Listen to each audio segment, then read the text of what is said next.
mengapa kematian beliau menggemparkan Kairo dengan pemakamannya yang dihadiri lebih dari 1,5 juta orang. Mari kita simak kisah dari Asosiasi Universitas Islam Mesir ini.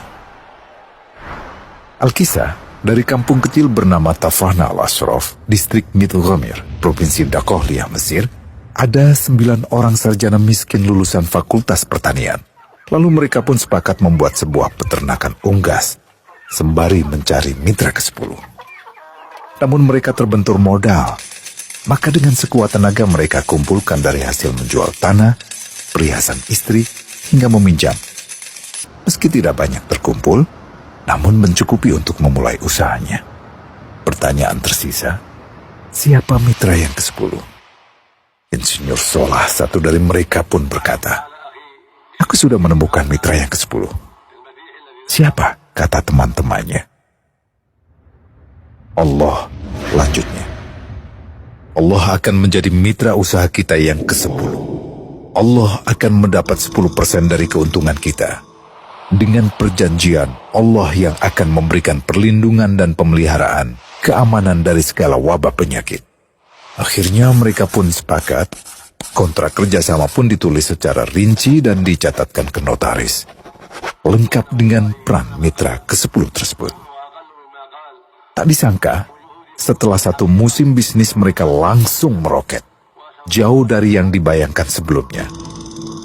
Lalu mereka pun kembali bersepakat menambah jatah keuntungan mitra ke-10 menjadi 20% di musim kedua, dan begitu seterusnya hingga mencapai 50%. Lalu bagaimana keuntungan mitra ke-10 itu dialokasikan? Dimulai dengan membangun sekolah dasar Islam putra, lalu lanjut putri, kemudian sekolah menengah putra, kemudian putri. Tambah lagi madrasah aliyah putra, lalu putri. Tapi karena keuntungan terus membanjir, akhirnya dibentuklah Baitul Mal. Dan mereka pun mengajukan ke pemerintah untuk membangun universitas di kampung. Awalnya ditolak dengan alasan tiadanya akses bagi para mahasiswa.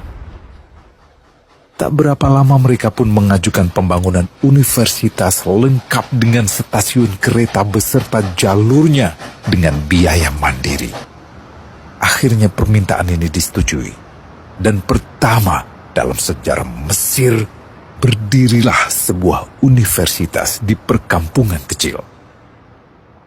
Semakin berkembang, dibangun pula fakultas kedua, ketiga, keempat hingga asrama putri dengan kapasitas 600 kamar. Lalu asrama putra dengan 1.000 kamar.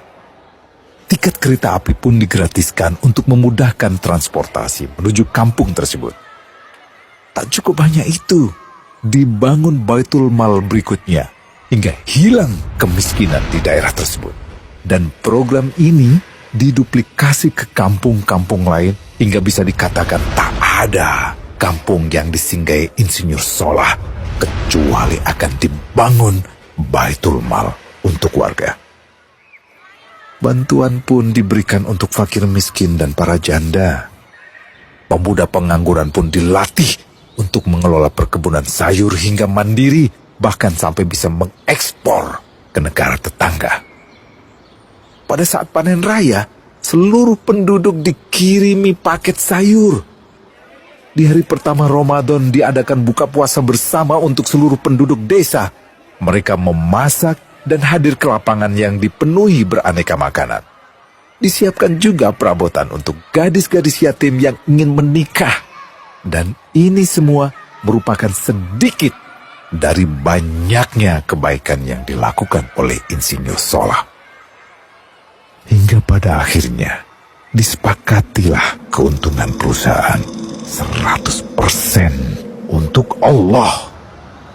Insinyur Solah yang awalnya adalah salah satu mitra usaha berubah menjadi karyawan Allah. Dia hanya menerima gaji, namun dia memberikan Tuhannya syarat agar membuatnya hanya butuh kepadanya dan hanya meminta kepadanya. Inilah sosok Insinyur Solah Atiyah, aktor utama kisah menakjubkan ini. Keikhlasannya membuat ia sama sekali menolak terkenal di media massa. Dan kini, meski orang yang melibatkan Allah ke dalam bisnisnya ini telah wafat, terbayang seluruh amal jariahnya yang selalu mengalir untuknya. Masya Allah.